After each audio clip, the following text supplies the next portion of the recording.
নমস্কার, আমি ডায়েটিশিয়ান শ্রেয়া চক্রবর্তী। আজকে একটা বিশেষ আলোচনা নিয়ে এসেছি, সেটা হচ্ছে এই পুজোর মরশুম এসে গেছে। লাইন দিয়ে ফেস্টিভ্যাল চলবে আর সবাই আনন্দে মেতে উঠবে। এবার এদের মধ্যে কিছু কিছু মানুষ আছেন যাদের জিআরডি নামক একটা সমস্যা আছে। এই জিআরডিটা কি সেটা জানতে হবে। সেটা হচ্ছে গ্যাস্ট্রো ইসোফেজিয়াল রিফ্লাক্স ডিজিজ।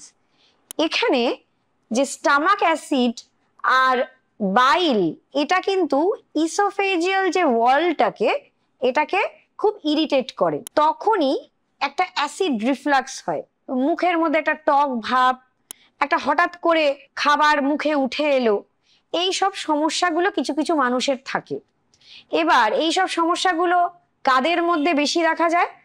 যাদের অনেকটা হেভি ওয়েট, মানে ওভারওয়েট বা ওবিসিটির সমস্যা আছে, অনেকটা পেটটা অনেকটা মোটা হয়ে গেছে, পেটটা ফুলে আছে, তো তাদের কিন্তু এই সমস্যাগুলো বিশেষভাবে দেখা যায়।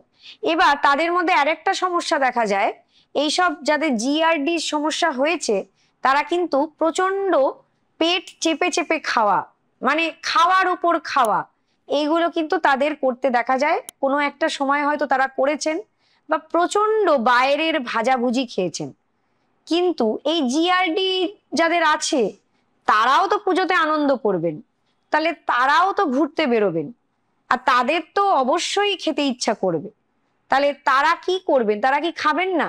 কিন্তু খেলেই তো আবার এই সমস্যাটা দ্বিগুণ রূপে বেড়ে যাবে। ইভেন এই সমস্যাটা এতটা বেড়ে গেলে কিন্তু হসপিটালাইজেশনও হতে পারে, মানে আপনার ডক্টর কেয়ার একদম লাইট ফুডে চলে যেতে হতে পারে। তাহলে পুজোর আনন্দটা তো সে জায়গায় মাটি হয়ে গেল। তাহলে আপনাকে একটু ভেবে চিন্তে খেতে হবে। আপনাকে রেগুলার বাইরে খেলে চলবে না, খুব ঝাল মশলাদার খাবার খেলে চলবে না, ভাজাভুজি গুলো খেলে চলবে না।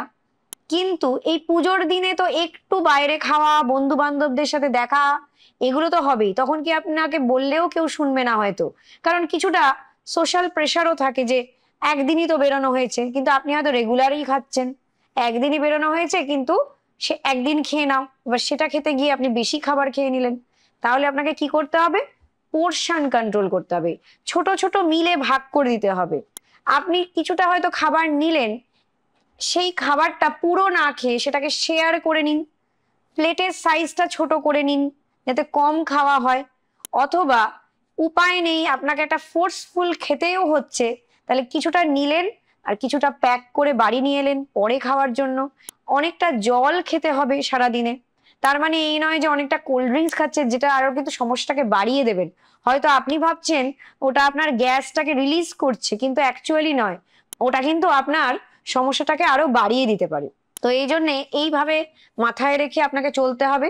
আর অবশ্যই যাদের জিআরডি সমস্যা আছে তারা সাদা ভাতকে তাদের ডায়েটে রাখতেই হবে, তবে পরিমাণ মেপে।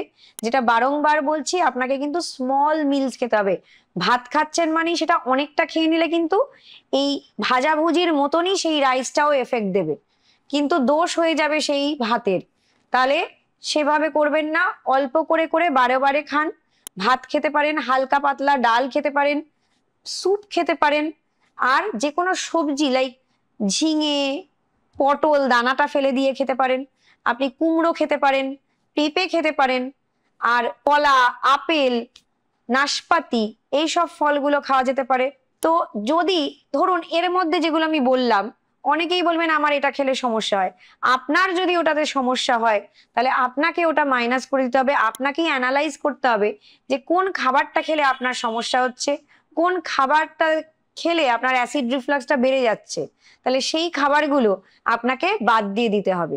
আর যদি তাতেও সমস্যা না হয় তাহলে অবশ্যই একজন ডাক্তারের পরামর্শ নিন, অবশ্যই একজন ডায়েটিশিয়ানের পরামর্শ নিয়ে নিজের ডায়েটটা সুন্দরভাবে গুছিয়ে নিন, যাতে আগামী দিনে এইসব সমস্যাগুলো আপনাকে ফেস না করতে হয়।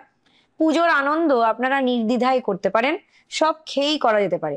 আর একটা কথা হচ্ছে, ভাজাভুজি যদি খেয়েও ফেলেন তাহলে সঙ্গে সঙ্গে পরেই কিছু খাবেন না, তাহলে মিলটাকে একটু গ্যাপিং করে দিন, 2 ঘন্টা 3 ঘন্টার, তারপরে কিছু খান। আর জলটা মনে করে করে খেতে থাকুন।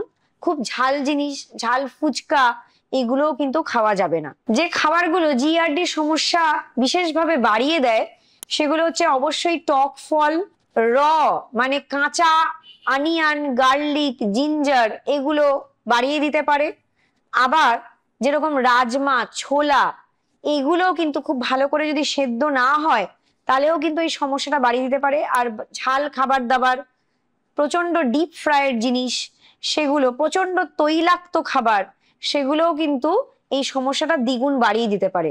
তাহলে বুঝে খাবেন, গ্যাপিং দিয়ে খাবেন, প্ল্যানিং করে খাবেন, আর স্মল মিলসে তা আপনার দিনটা ভাগ করে নিন, আর জলটা মনে করে খাবেন। তো আশা করা যায় পুজোতে আপনি যদি অল্প অল্প করে খান কোনো সমস্যা নেই, রেগুলার বাইরে খাবেন না, ঘরোয়া খাবারেও ভালো থাকবেন আপনি নিশ্চয়ই।